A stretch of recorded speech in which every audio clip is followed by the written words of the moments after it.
ఓం శ్రీ గణేశాయ నమః. శ్రీమాత్రే నమః.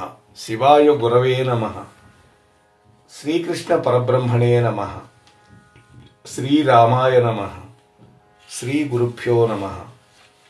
నారాయణం నమస్కృత్య నరం చైవ నరోత్తమం దేవీం సరస్వతీం వ్యాసం తతో జయముదీరయేత్. నమః శివాభ్యాం నవయౌవనాభ్యాం పరస్పరాశ్లిష్టవపుర్ధరాభ్యాం నగేంద్రకన్యా వృషకేతనాభ్యాం నమో నమః శంకర పార్వతీభ్యాం. హరహర మహాదేవ శంభో శంకర. మన మోహనవాణి ఛానల్ ద్వారా పరమ పవిత్రమైనటువంటి కార్తీక మాసంలో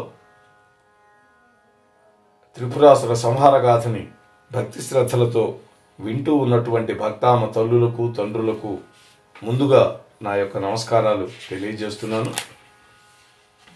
నిన్న మనం 3వ భాగంలో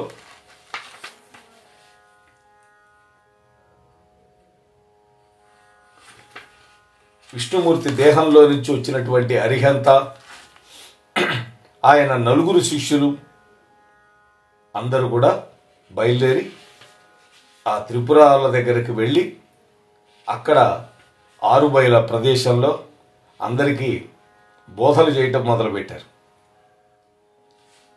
ఆ విధంగా త్రిపురాసురులు నారదుడు కూడా వచ్చి దీక్ష తీసుకున్నాడని తెలియటం వల్ల వాళ్ళు కూడా వచ్చి దీక్ష పుచ్చుకున్నారు.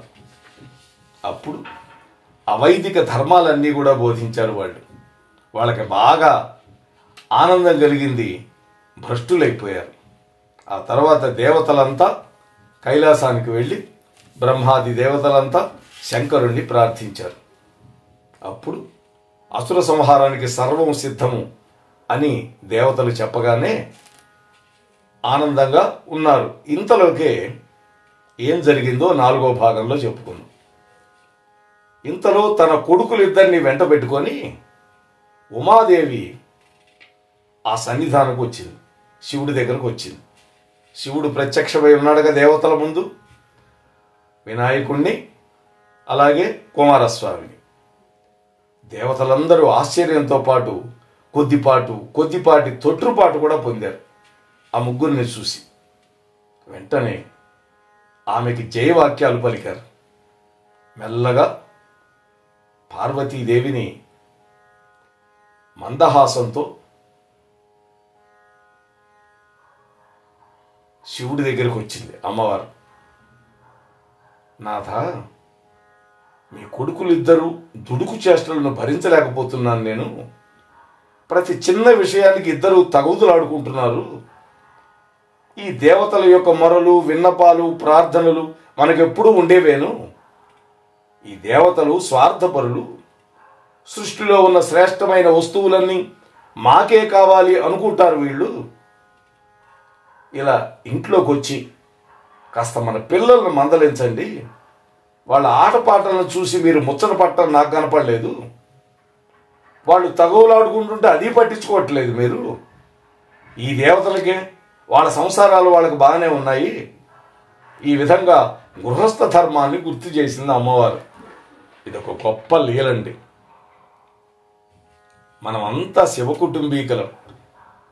దేవతలంతా శివుడి యొక్క కుటుంబం వాళ్లే. ఎందుకని? ఆది దంపతులు వాళ్ళు. కేవలం వాళ్ళకి ఆ ఇద్దరు కొడుకులే కాదు, సమస్త దేవతలు, మానవులు అందరూ కొడుకులే.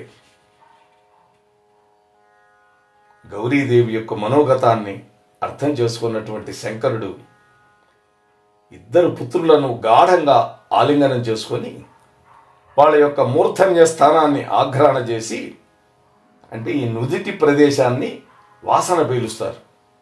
మెల్లగా పద్మాల వంటి చేతులతోటి వాళ్ళ ఇద్దరి శరీరాలు నివిరాడు. బుగ్గగిల్లి కుమారులతో కలిసి కాసేపు వినోదం చేసి ఆ తరువాత తన భవనంలోకి వెళ్ళిపోయాడు. దేవతలంతా తమ కార్యానికి విఘ్నం కలిగినందుకు విచారించారు. మనస్సులు బాధపడ్డాయి. కర్తవ్యం తోచక హతాశులైపోయారు. అంటే వాళ్ళ పని ఫలించే సమయంలో ఈ విఘ్నం వచ్చింది. దేవతల యొక్క దీన వదనాలను చూసినటువంటి విష్ణువు కరుణాంతరంగుడై వాళ్ళు చేయవలసిన కర్తవ్యాన్ని బోధించాడు. ఓ బ్రహ్మాది దేవతలారా, నా మాటలు శ్రద్ధగా వినండి. మహాదేవుని యొక్క ఆరాధనలో ఆరంభంలో దుఃఖం కలుగుతుంది అని పెద్దల వల్ల నేను కూడా విన్నాను. అయితే మంత్ర జపం వల్ల మాత్రమే ఆ మహానుభావుడి యొక్క అనుగ్రహం కలుగుతుంది. అందువల్ల ఓం నమ శివాయ శుభం శుభం కురు కురు శివాయ నమః ఓం ఈ మంత్రాన్ని 1,000,000 సార్లు జపించండి. అప్పుడు ఆయన ప్రసన్నుడై మన యొక్క కార్యాన్ని నెరవేరుస్తాడు అన్న. భగవంతుడు ఎప్పుడు కూడా స్తోత్రాలకి జపాలకి లొంగుతాడు. అప్పుడు విష్ణుమూర్తి యొక్క ఆదేశానుసారం అందరూ ఆ మంత్రాన్ని జపించారు. అప్పుడు మృత్యుంజయుడైనటువంటి శంకరుడు ప్రత్యక్షమైనాడు. దేవతల యొక్క మనోగతాన్ని అర్థం చేసుకొని ప్రతిజ్ఞాపూర్వకంగా మాట్లాడాడు. ఏమని? ఓ దేవతలారా, త్రిపురాలు నశించాయని మీరు నిశ్చయం చేసుకోండి. గతంలో నేను చెప్పినట్టుగా మీరంతా కలిసి యుద్ధ సామాగ్రిని సిద్ధం చేయండి. ఈ దేవకార్యంలో అందరూ సహకరించండి. మీరు జపించినటువంటి మంత్రం నాకు అత్యంత ప్రీతిని కలిగించింది. సకామంగా అంటే కోరికలు మనస్సులో పెట్టుకొని ఈ మంత్రాన్ని ఎవరైతే జపిస్తారో వాళ్ళకి ఆయురారోగ్యాలు, భుక్తి, ముక్తి, సంతోషంగా నేను ప్రసాదిస్తాను. ఇక మీరు వెళ్ళండి అన్నాడు. అందుకని మనం కూడా ఆ మంత్రం చేసుకోవాలి. ఓం నమ శివాయ శుభం శుభం కురు కురు శివాయ నమః ఓం. ఇది ఎవరైనా గురువులు ఉంటే వాళ్ళని ఆశ్రయించి ఈ మంత్రాన్ని చేసుకోండి. లేకపోతే ఓం నమ శివాయ అంతవరకైనా చేసుకోవచ్చు, ఇబ్బంది ఏం లేదు.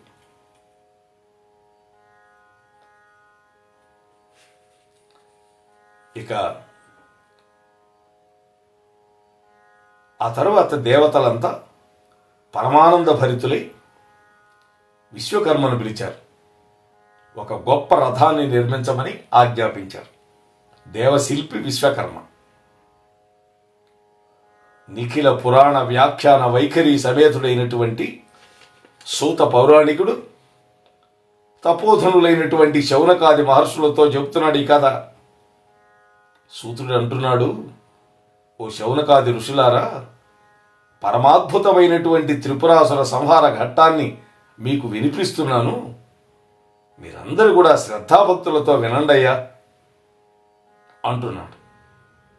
దేవశిల్పి అయినటువంటి విశ్వకర్మ నిర్మించినటువంటి సర్వవేద స్వరూపము, సకల దేవాత్మకము, పరమసుందరము, దివ్యము అయినటువంటి రథ నిర్మాణాన్ని గురించి మీకు చెబుతాను వినండి. దాని యొక్క బాహ్య స్వరూపాన్ని మనస్సులో ఊహించుకొని తత్వాన్ని బుద్ధితో ధ్యానించండి మీరు అంటున్నాడు. మనం కూడా చేయాలి ఆ పని. సర్వలోకాలు, సర్వభూతాలు ఆ రథంలో ఉన్నాయి. ఆ రథానికి కుడి చక్రం సూర్యుడైతే ఎడమ చక్రం చంద్రభగవానుడు. కుడి చక్రానికి 12, ఎడమ చక్రానికి 16 ఆకులు ఉన్నాయి.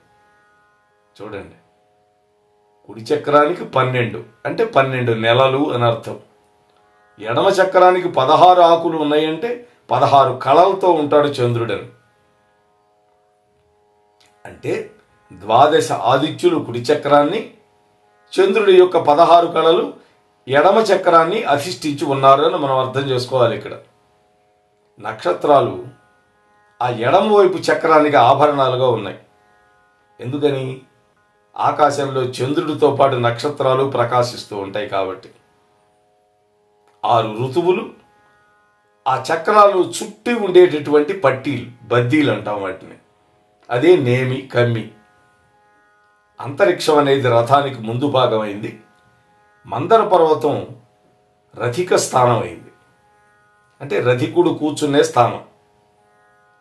అలాగే తూర్పు కొండ, పశ్చిమ కొండ రథానికి ముందు ఉన్నటువంటి 2 స్తంభాలుగా మారిపోయాయి. మహామేరు పర్వతం మూల అధిష్టానం అయింది. ఆ మేరు పర్వత శిఖరాలు ఆ అధిష్టానంలో ఉన్నటువంటి ఇతర భాగాలుగా మారిపోయాయి. సంవత్సరాలు రథానికి వేగమైనవి. ఉత్తరాయణం, దక్షిణాయనం ఆ చక్రాల యొక్క ఇరుసులుగా మారిపోయినాయి. ముహూర్తాలు భూషణ మకుటాలైనవి రథానికి. ఘడియలు, విఘడియలు ఇవన్నీ కూడా శీలలు, మేకులుగా మారినాయి. క్షణములు ఇరుసుకి కర్రలుగా మారినాయి. నిమిషాలు కింది కర్రలైపోతే లవములు నిలువు కర్రలైనవి. అలాగే ద్యులోకం అనేది ముందుండే ఇనప కమ్మి అయింది. స్వర్గ మోక్షాలు 2 ధ్వజాలుగా మారినాయి. ఐరావతము మరియు కామధేనువు ఈ 2 కూడా కాడి యొక్క 2 కొనలుగా మారినాయి. ప్రకృతి నిలువు స్తంభం అయింది. మహత్తత్వం ఆసనమైంది. అహంకారం రథానికి కోణాలైనవి. పంచభూతాలు రథానికి బలమైనవి. ఇంద్రియాలు ఆభరణాలైనవి. శ్రద్ధ గమనమైంది. వేదాంగాలు 6 ఆ రథానికి భూషణాలైనవి. పురాణము, న్యాయము, మీమాంస, ధర్మశాస్త్రాలు ఉపభూషణాలుగా తయారైనవి. శ్రేష్టమైనటువంటి మంత్రాలు ఘంటలుగా మారినాయి. వర్ణాశ్రమ ధర్మాలు పాదాలైనవి. ఆదిశేషువు పగ్గమైనాడు. దిక్కులు, ఉపదిక్కులు అంటే మూలలు కట్టుత్రాళ్ళైనవి. అలాగే పుష్కరము మొదలైనటువంటి తీర్థాలన్నీ కూడా బంగారపు పతాకాలైనవి. 4 సముద్రాలు ఆ రథాన్ని కప్పేటటువంటి కంబళిగా, గంగా, సింధు, గోదావరి మొదలైన నదులన్నీ కూడా రత్న పాంచాలికలుగా మారిపోయినాయి. 7 వాయువులు ఆ రథానికి సోపానాలుగా ఉన్నాయి. 7 మెట్లు. లోకాలోక పర్వతాలన్నీ ఉపసోపానాలుగా మారిపోయినాయి. అలాగే మానస సరోవరం మొదలైనవన్నీ కూడా బయట ఉండేటటువంటి విషమ స్థానంలో ఉన్నాయి. సప్త ద్వీపాలలో ఉండే పర్వతాలన్నీ కూడా ఆ రథానికి 4 వైపులా ఉండే తాళ్లుగా మారినాయి. పాతాళాది అధోలోక జీవులందరూ కూడా దానికి ఉపరితలం మీదకి వచ్చారు. సృష్టికర్త అయినటువంటి బ్రహ్మదేవుడు సారథి అయినాడు. ఓంకారమే ఆ ప్రణవనాదం బ్రహ్మ చేతిలో చేతి కొరడా అయింది. ఆకాశం గొడుగైంది. హిమవంతుడు శంకరుడు చేతిలో విల్లైనాడు. ఆదిశేషువు అల్లెత్రాడుగా మారాడు. వేదమాత గాయత్రి ఆ ధనస్సుకు గంట అయింది. మహాతేజశాలి అయినటువంటి నారాయణుడు బాణం రూపం ధరించాడు. అగ్నిదేవుడు ఆ బాణము యొక్క వాడి అయినటువంటి కొన అయినాడు, ముళ్ళు. 4 వేదాలే రథానికి 4 గుర్రాలైనవి. వ్యాసాది మహర్షులందరూ ఆ అశ్వాలకి రక్షకులుగా ఉన్నారు. అంతరిక్షంలో వెరిసే కాంతి పుంజాలన్నీ ఆ గుర్రాలకు ఆభరణాలుగా మారిపోయినాయి. సర్వమైనటువంటి విషాలు శివుడికి సైన్యంగా మారారు. వాయువులు 4 రకాలైన వాద్యకారులైనారు.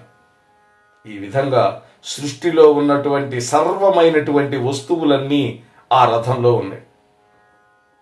సర్వ జగత్తే రథంగా జగన్నాథుడైనటువంటి శివుడికి నిర్మించి ఇచ్చాడు విశ్వకర్మ.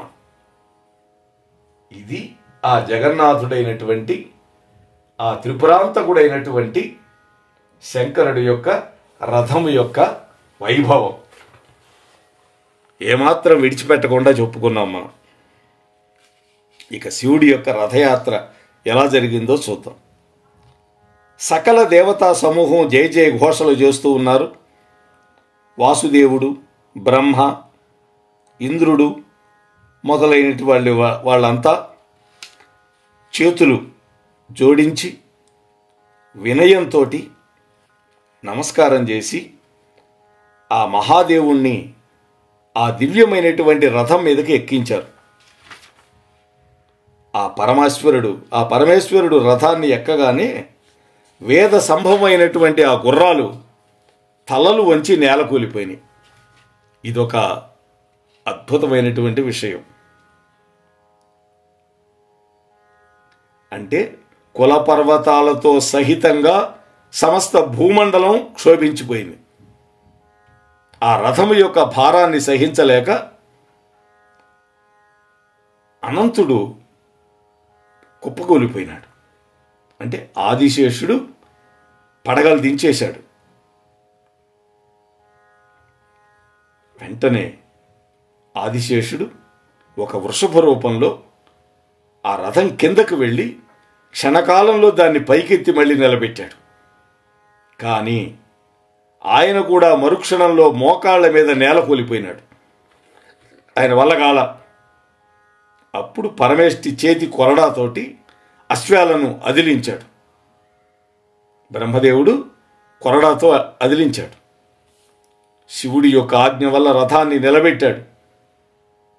గంగాధరుడైన శంకరుడు శంఖాన్ని పూరించగానే బ్రహ్మదేవుడు కళ్యాలను సడలించి గుర్రాలను కదిలించాడు. మహావీరులైనటువంటి త్రిపురాసురుల యొక్క నగరాలని లక్ష్యంగా చేసుకొని రథాన్ని నడుపుతూ ఉన్నాడు శంకరుడు. అయితే ఇక్కడ గణేష పురాణంలో ఒక మాట చెబుతారు. ఎందుకు రథం కుంగిపోయింది అన్నప్పుడు విఘ్నేశ్వరుడికి విఘ్నాధిపత్యం ఇచ్చాడు శంకరుడు. అంటే ఎవరైనా ఆదౌ పూజ్యో గణాధిప అన్నారు కదా. ఏ పని తలపెట్టినా వివాహేచ సంగ్రమేచ అన్నారు. సంగ్రామేచ యుద్ధరంగానికి వెళ్ళేటప్పుడు కూడా ఆయన్ని పూజించాలి. ఇక్కడ ఆది పూజ్యుడైనటువంటి గణనాయకుడికి పూజ చేయకుండా బయలుదేరాడు కాబట్టి విఘ్నం కలిగింది అని గణేష పురాణం చెబుతోంది. అప్పుడు బ్రహ్మ అన్నాడు, స్వామి మీరే కదా మీ కుమారుడికి గణాధిపత్యం ఇచ్చారు, విఘ్నాధిపత్యం ఇచ్చారు. అటువంటి మీరే పూజ చేయకుండా బయలుదేరితే మరి విఘ్నం రాకుండా ఎట్లా ఉంటుంది అన్నారు. లోక మర్యాదని చెప్పటం కోసం శంకరుడు చేసిన లీల. వెంటనే శంకరుడు విఘ్నేశ్వరుడికి పూజ చేసి మళ్ళీ రథం ఎక్కితే రథం చక్కగా నడిచింది అని మనకి గణేష పురాణం చెబుతోంది. అప్పుడు శంకరుడు దేవతలను ఉద్దేశించి ఒక మాట చెప్పాడు. ఓ దేవతలారా, నాకు పశుపతిత్వాన్ని కల్పించినట్లయితే నేను ఆ అసురులను సంహరిస్తాను అన్నాడు. అంటే మనమంతా పశువులమే. పశువులన్నిటికీ ఆధిపతి కాబట్టి, ఆధిపత్యం వహించేవాడు కాబట్టి పశుపతి అయినాడు. పశుపతి యొక్క అస్త్రం కాబట్టి పాశుపతం అయింది, అర్జునుడికి ఇచ్చాడు. ఈ మాట అడిగాడు. దేవతలకు మరియు ఇతర జీవులకు వేరువేరుగా పశుత్వాన్ని కల్పించకపోతే అసురులు సంహరింపబడరు అన్నాడు శంకరుడు. శంకరుడి యొక్క మాటలకి దేవతలు అనిష్టులై దుఃఖ వివశులైపోయారు.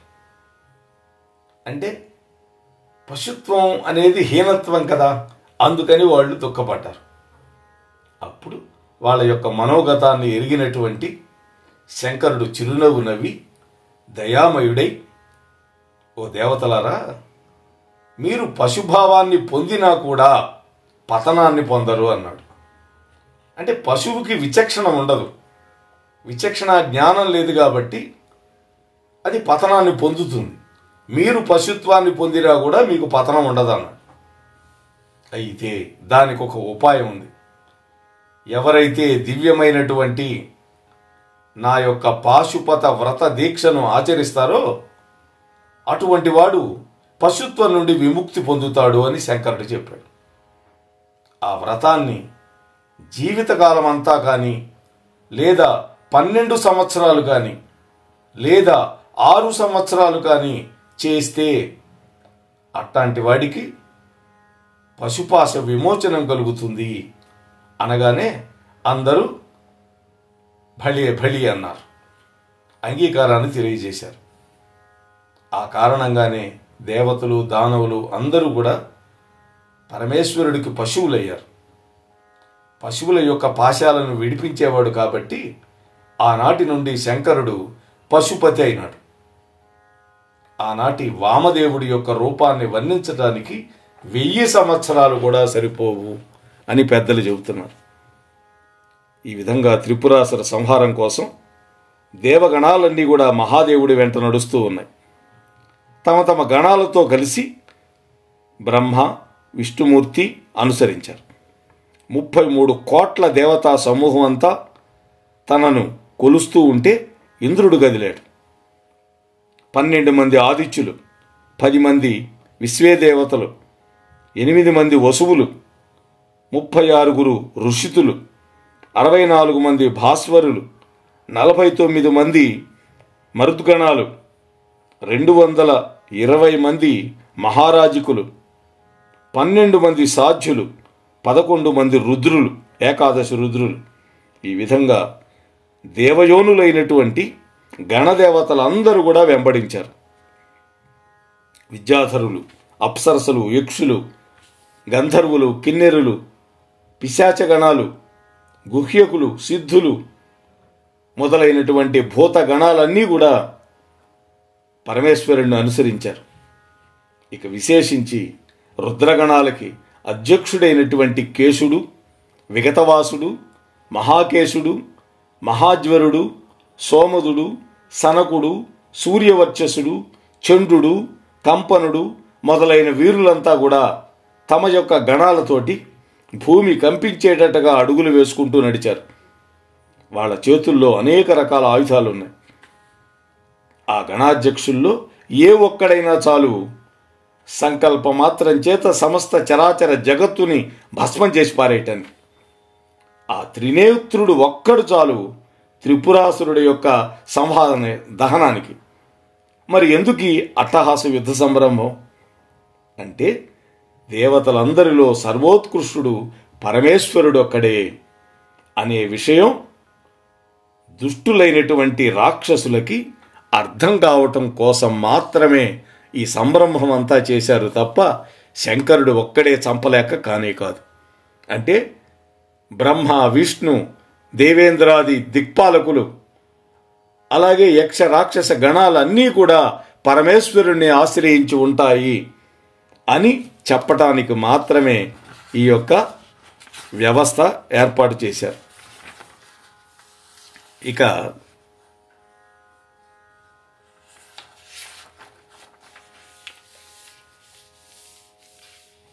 ఈరోజు కొంచెం ఒక 5 నిమిషాలు అయినా కూడా ఈ ఘట్టం పూర్తి చేద్దాం. త్రిపురాలను సంపూర్ణంగా దహించి వేయటానికి మహాదేవుడు సర్వసామాగ్రితో రథం మీద ఉన్నాడు. ఎడమకాలు ముందుకు చాచాడు. రథ శీర్ష స్థానకంలో నుంచి ధనస్సును పైకెత్తాడు. దానికి నారిని సారించాడు. బాణాన్ని సంధించాడు. అద్భుతమైనటువంటి రథిక విన్యాసంలో అద్భుతంగా నిలబడి ఉన్నాడు పరమేశ్వరుడు. ఆ ధనస్సు యొక్క మధ్యాన్ని పిడికిడబట్టాడు. ఆకర్ణాంతం అల్లెత్రాటిని లాగాడు. లక్ష్యం మీద చూపు నిలిపాడు. 1,00,000 సంవత్సరాలు ఆ విధంగా ఏకాగ్రచిత్తుడే ఉన్నట్ట పరమేశ్వరుడు ధనస్సు ఎక్కుపెట్టి. అప్పుడు గణపతి తనను పూజించలేదనే కోపంతో చేతి బొటన వేలిని ఆశ్రయించి నిరంతరమగు పీడను కలిగించాడు. త్రినేత్రుడు 3 పురాలని భేదించలేకపోయాడు. రెండో విఘ్నం కూడా కలిగింది. చూడండి, అప్పుడు ఆకాశవాణి శంకరుని ఉద్దేశించి చెప్పింది, గజాననుని పూజించేంత వరకు త్రిపురాసుర సంహారం సంభవం కాదు అన్నారు. అయితే గణేశ పురాణంలో చెప్పినది ఇక్కడ కూడా చెప్పారు అని మనం అర్థం చేసుకోవాలి. శివపురాణంలో కూడా. అప్పుడు శుభవచనాలను పలికింది ఆకాశవాణి. అప్పుడు శంకరుడు భద్రకాళీదేవిని పిలిచి పత్ని సహితుడై హేరంబుణ్ణి యథావిధిగా పూజించాడు భార్యతో కలిసి.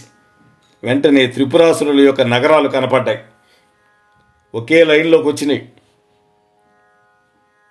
ఓ శౌనకాది మహర్షులారా, వింటున్నారు కదా? బ్రహ్మ, విష్ణువు, రుద్రుడు, ఈశానుడు, సదాశివుడు అనబడేటటువంటి 5 దేవతల చేత ఉపాసింపబడేటటువంటి పరబ్రహ్మ తత్వం ఆ పరమేశ్వరుడే కదా. ఆయన చేత ఉపాసింపబడే మరి ఒక దైవం లేదు కదా. అలాంటప్పుడు అటువంటి మహేశ్వరుడి యందు ఇతర దేవతల యొక్క అనుగ్రహం వల్ల కార్యం సిద్ధించడం అనేది ఏ విధంగా కుదురుతుంది అంటే, పిండి బొమ్మని సకల గణాధ్యక్షుని చేసింది ఆయనేగా. భార్య పిండి బొమ్మతో వినాయకుడిని చేసింది.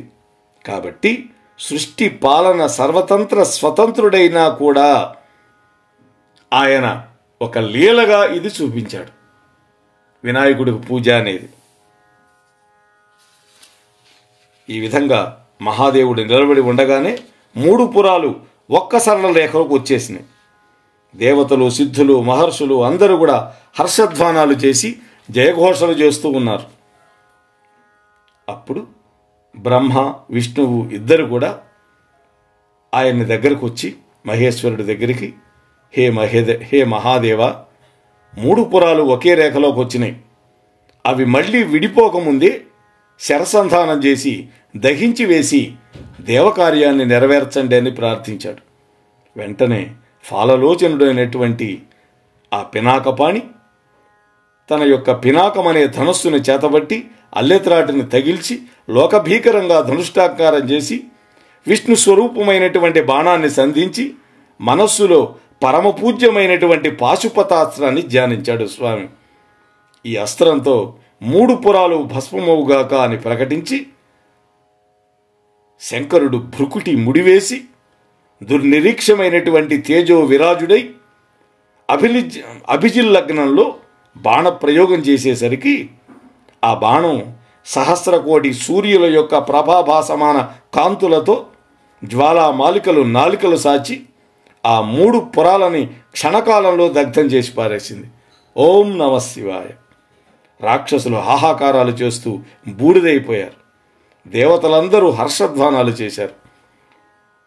ఆ విధంగా 3 పురాలు దహించబడుతూ ఉంటే భక్తవత్సలుడైనటువంటి ఆ శంభుణ్ణి చూసి ఆనందపడి దేవతలందరూ కూడా స్తోత్రం చేశారు. హే శంకర, మేము నిన్ను తెలుసుకున్నాం. మాకు ఈ రోజున జ్ఞానోదయమైంది. భార్యాపుత్ర బంధుమిత్ర సపరివారంగా మమ్మల్ని దహించడంలో నీకు ఆనందం ఉంటే గృహ ఆరామ క్షేత్రాలని, ఈ పాంచభౌతిక శరీరాలని దహించడం ఎందుకు? పునర్జన్మ లేకుండా మా కర్మ బీజాలను కూడా దహించు. జన్మ జన్మలకి మా బుద్ధి నీయందే నిమగ్నమై ఉండేటట్టు అని దేవతలతో పాటుగా ఆ 3 పురాలలో ఉండే 3 రాక్షసులు కూడా పరమేశ్వరుణ్ణి ధ్యానించారు, ప్రార్థించారు, ఆర్తిగా ప్రార్థించారు. ఈ విధంగా ఆ త్రిపురాసురులు పరమేశ్వరుణ్ణి ప్రార్థన చేస్తూ తమ యొక్క ప్రాణాలు విడిచిపెట్టారు. అయితే ఆ 3 పురాల్లో బూడిదైపోకుండా ఏ వస్తువు మిగల్ల. అయితే మయుడు చిరంజీవి కాబట్టి వాడొక్కడు ప్రాణాలతో బయటపడ్డాడు. మయుడు మహాశివభక్తుడు. ఎవరు ఏ కర్మలు ఆచరించినా రాగద్వేషాది మనోమానిల్య రహితంగా ఆచరిస్తే అవి పతన హేతువులు కావు. కాబట్టి సత్పురుషులు ఎప్పుడు కూడా సత్కర్మలను మాత్రమే ఆచరించాలి. సనాతన వైదిక ధర్మాన్ని అనుసరించాలి. పాప కర్మల వల్ల ఇహము పరము రెండూ నశించిపోతాయి. త్రిపురాసులకి, త్రిపుర నగరవాసులకి వాటిల్లినటువంటి ఈ భయంకరమైనటువంటి స్థితి మరెవ్వరికీ వాటిల్లకుండుగాక అని ప్రార్థన చేస్తూ ఈ త్రిపురాసుర సంహార ఘట్టాన్ని మనం ముగించుకుందాం. ఓం తత్సత్. స్వస్తి సర్వేషాం. మోహనవాణి తెలుగు పోడ్కాస్ట్ వింటున్న శ్రోతలందరికీ హృదయపూర్వక ధన్యవాదాలు. వినండి, వినిపించండి, వింటూనే ఉండండి. మోహనవాణి తెలుగు పోడ్కాస్ట్ మీరు వింటున్నారు. మోహనవాణి. మన మోహనవాణి కార్యక్రమాలు మీకు నచ్చినట్లయితే వెంటనే ఒక లైక్ చేయండి, అలాగే కామెంట్ చేయండి, ఎక్కువ మందికి షేర్ చేయండి. సబ్స్క్రైబ్ చేసుకోకపోతే వెంటనే మన ఛానల్కి ఇప్పుడే సబ్స్క్రైబ్ చేసుకోండి. ధన్యవాదాలు.